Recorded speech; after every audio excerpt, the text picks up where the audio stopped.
Nassourdine, il va s'embrouiller avec tous les Américains possibles, quoi, de sa catégorie, quoi. Comme ça, il est tranquille. Il n'y a que des ennemis dans la caté. Ça y est Mathieu, le combat a été officialisé, on va pouvoir revoir notre Nassourdine national en action le 8 juin à l'occasion du main event de l'UFC Louisville. Ça fait plaisir de voir Nassourdine déjà de retour. Il faut se rappeler, hein, son dernier combat, il date il y a seulement 2 mois.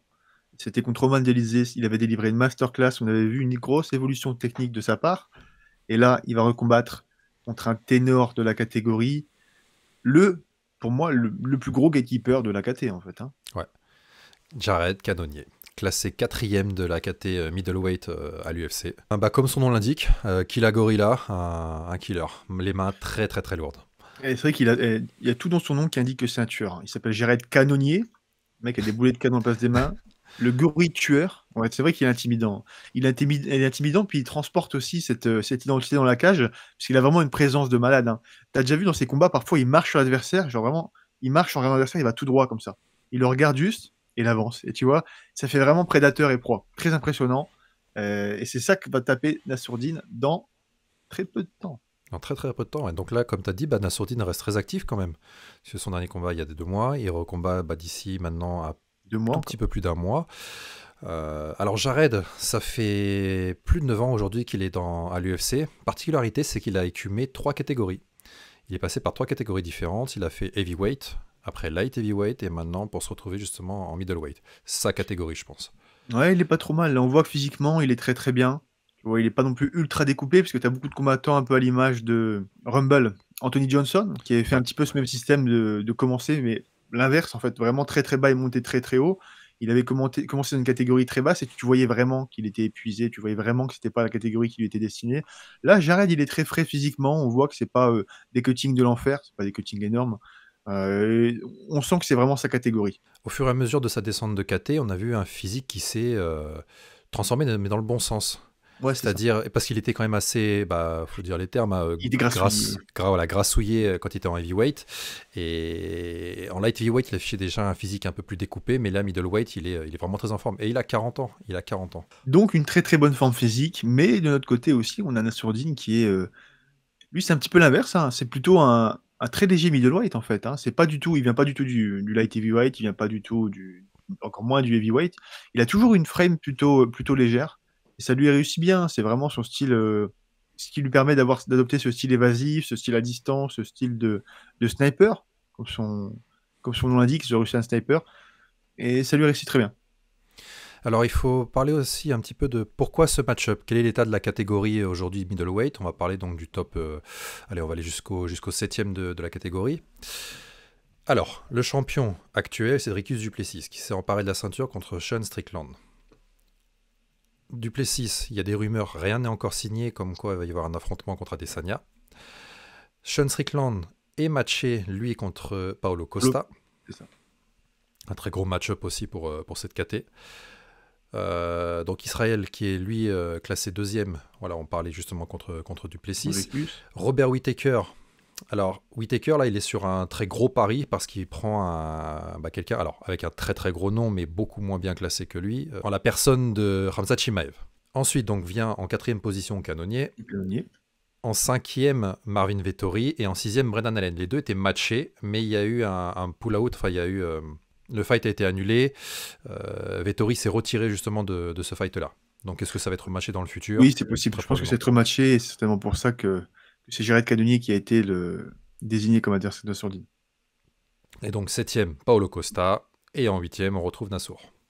Si on voit un petit peu plus loin, on voit qu'en 9ème, c'est Roman Dolidze, mais suite à sa défaite contre Nassourdine, il n'y a pas d'intérêt de rematch, forcément. Donc, il peut prendre que les gens dessus. Et si on descend ensuite dans le reste de la catégorie, ça commence à devenir un petit peu éloigné pour Nassourdine. Hein. On voit qu'il y avait quand même des tensions avec Chris Curtis. Déjà, la fin du combat contre Chris, voilà, c'était fini d'une manière un petit peu ambiguë. Ça avait terminé en no contest, ouais. Exactement. Ensuite, on voit que lors du combat contre Dolidze, il y avait encore eu, pendant le combat, ce coup-ci, une petite altercation où Nassourdine avait échangé des mots avec Chris. Donc, on sent qu'il y a beaucoup de tension entre eux. Mais clairement, il n'y a aucun intérêt pour Nassourdine d'aller faire la revanche avec Curtis, qui est aujourd'hui 15e du classement. Il est dernier du top 15. Donc, il n'y a aucun intérêt en termes de rien du tout. Il a aucun intérêt à faire ce match, si ce n'est pour faire fermer la La grande bouche de Chris. Bah, j'avais vu que Nassour bataillait pendant un petit moment pour avoir Sean Strickland à l'UFC Paris. Il lui disait, Oui. voilà, si t'es un homme, bah, viens en territoire ennemi et puis faisons ça. Bah, comme tu disais, voilà, il y a un peu un bif, on va dire, ou un passif avec le Extreme Couture, donc parce qu'il y a Sean Strickland là-bas. Extreme Couture, c'est donc un gym où, voilà, où s'entraîne Sean Strickland, Chris Curtis, Udo Lidze aussi a eu des affinités. Et bah, Nassour a combattu contre ces trois bonhommes-là. Nassourdine, il va s'embrouiller avec tous les Américains possibles, quoi, de sa catégorie, quoi. Comme ça, il est tranquille. Il n'y a que des ennemis dans la caté. Non, mais c'est vrai que ça aurait été bien de voir une revanche contre Sean Strickland, mais là, pour le coup, c'est vraiment Sean qui a aucun intérêt à faire cette revanche. Il a déjà gagné son premier combat. Aujourd'hui, il est à 2 doigts de réaccéder à la ceinture. Il est dans le top 3 du classement, alors que Nassourdine est dans le top 10. Il trône à la 8e place. Ce serait pas le move le plus intelligent de Sean. Voilà. Donc aujourd'hui, c'est peut-être pas le combat le plus intéressant à faire, mais en cas de victoire de Nassourdine, ça pourrait être par contre une réelle éventualité pour les deux combattants. Alors avant d'aborder la physionomie du match, j'aimerais qu'on revienne juste bah, sur le camp de Nassour. Donc, parce que pour le dernier camp, justement, tout le staff avait changé. Il était parti du MMA Factory, c'était plus Fernand donc, qui s'en occupait, c'était Nicolas Haute qui était devenu le head coach de Nassour. Nicolas qui avait fait un très gros camp justement autour de Nassour et vraiment bien préparé. Il avait amené des sparring spécifiques. On pense à Thomas Loubersan, à Ahmed Salamov, intervention de Maxime François en lutte, Nicolas Filipponi sur tout ce qui était leglock, etc. Voilà, il y avait vraiment... Les frères Boafia également, avec qui on a tourné une vidéo récemment. Il y avait Ilian et il y avait Soeb. Ilian qui faisait vraiment la partie MMA, Soeb qui faisait plus la partie boxe anglaise. Donc non, il y avait vraiment du beau monde autour de lui. Et on sent que ça lui a apporté vraiment beaucoup d'avantages sur ce combat, que ça l'a vraiment développé. On l'a vu complet sur tous les aspects du combat. On l'a vu complet sur la lutte, on l'a vu complet sur le sol, même si on a eu peu, et on l'a vu complet sur le striking, enfin, comme d'habitude, masterclass. Ça lui réussit bien, cette transition de corner. Et pour ce camp-là, est-ce que tu as des infos, toi, sur qui est intervenu dans le camp, justement? Pas particulièrement, mais je crois que justement que Nassourdine, il va juste de reprendre l'entraînement sérieusement, en tout cas de recommencer le camp, justement. Donc je pense que c'est encore un petit peu tôt pour dire qui intégrera sa préparation. Mais déjà, on a pu voir pas mal de lutteurs. On avait pas mal de lutteurs. J'imagine que, comme d'habitude, Ahmed sera avec lui pour sa préparation.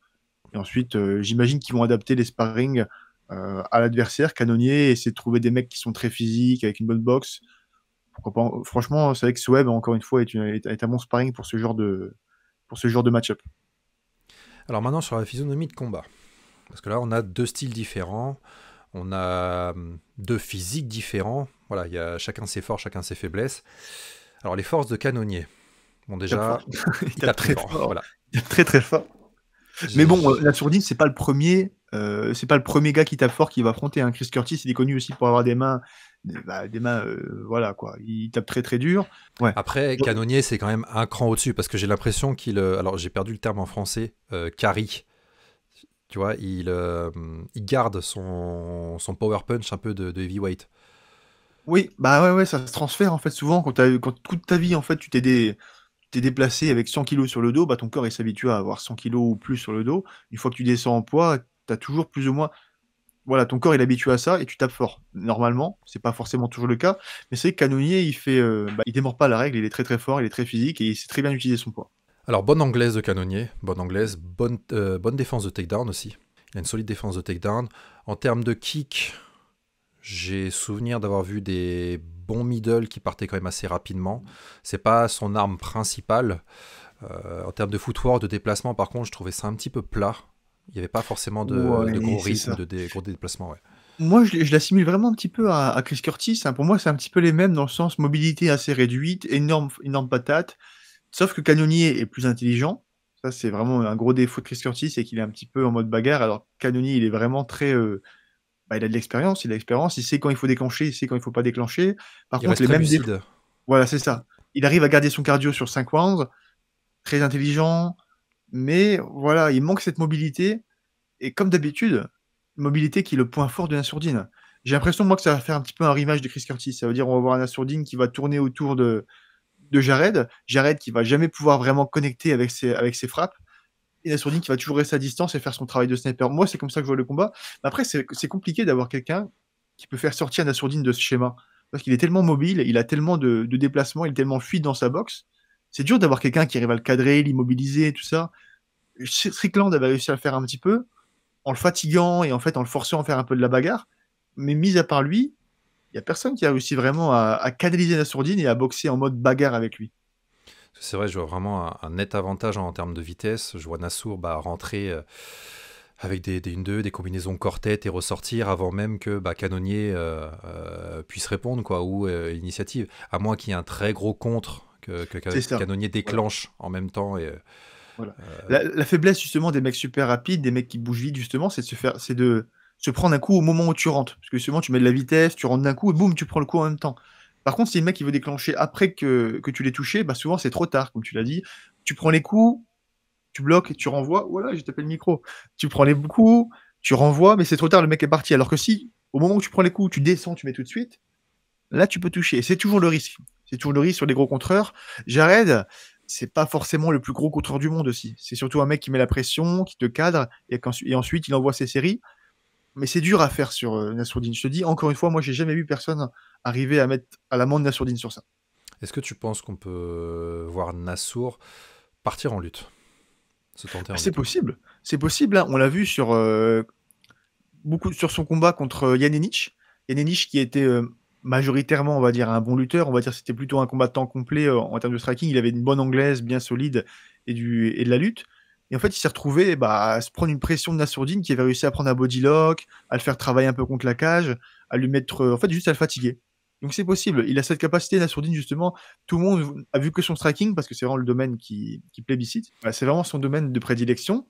Mais il est très complet en sol, il est très complet en lutte, donc je doute pas qu'il pourrait saisir l'occasion. Maintenant, il faut pouvoir le faire. Parce que Jared, il a une très bonne défense d'attaque classique, c'est-à-dire il sait très bien défendre les singles, il sait très bien défendre les doubles. Il faut vraiment le prendre dans le timing. Et même parfois avec le timing, il est tellement puissant, il a tellement les hanches lourdes. Wow, il faut l'amener au sol, le Jared. Et puis il faut le garder au sol. Il faut le garder au sol. Je pense que c'est plus facile. C'est plus facile parce que je pense pas que ce soit un mec qui a un gros sol. Par contre, voilà, il faut l'amener. Il faut l'amener. Et ça, c'est vraiment déjà la première étape la plus compliquée. Est-ce que mixer justement peut-être les feintes, les attaques en lutte avec la boxe, Nassour connecte en boxe, il va en lutte, ou alors il va faire des feintes de lutte pour remonter en boxe, ce genre de choses?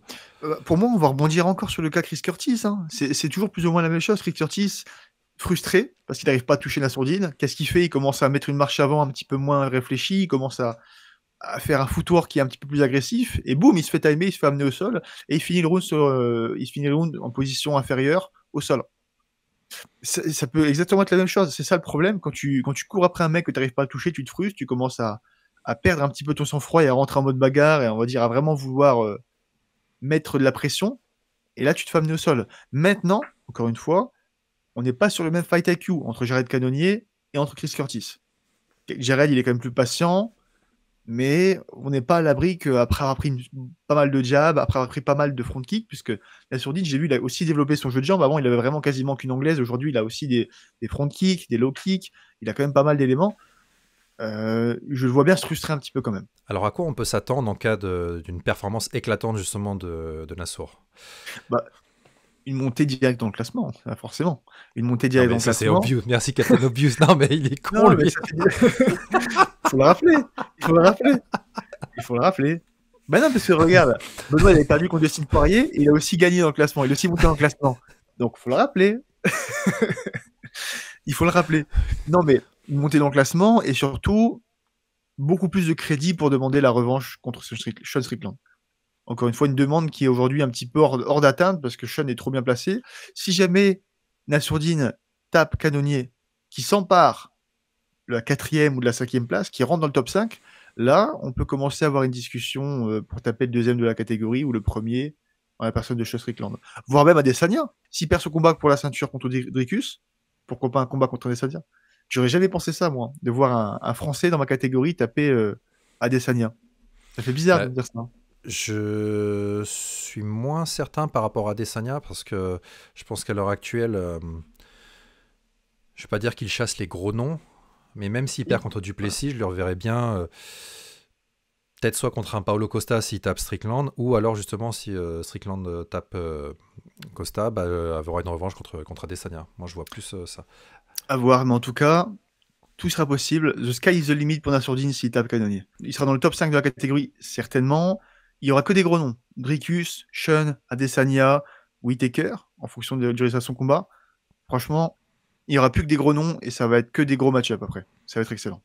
Après, bon, voilà, avec des si, il faut déjà taper Cannonier. Hein. Attention, on ne va pas vendre la peau de l'ours avant de la tuer. Surtout que c'est un gros ours avec des énormes boulets de canon à la place des pattes, donc faut pas trop s'emballer non plus. Hein. À noter aussi que sur cette carte, Nassourdine ne sera pas le seul Français à nous représenter à Louisville aux États-Unis. Il y aura également Taylor Lapillus, qui fera son 3e combat à l'UFC. Contre Cody Stamann, gros client, gros client. Gros physique, gros lutteur. Et en fait, ça fait longtemps que je vois ce nom à l'UFC. Le mec a perdu que contre des tueurs. Il a perdu contre Merab, contre Saïd Nurmagomedov et contre Douglas Silva d'Andrade, un peu moins connu, mais qui est aussi un monstre à l'UFC. Donc ouais, c'est un gros challenge pour notre Français. En tout cas, ce coup-ci, ils iront en équipe aux États-Unis et on souhaite la victoire, bien évidemment, à nos 2 compatriotes. Voilà pour cette news. Comme d'habitude, n'hésitez pas à nous dire en commentaire votre avis sur ce combat. On se retrouvera très vite pour une prochaine vidéo. Ciao l'équipe. Was.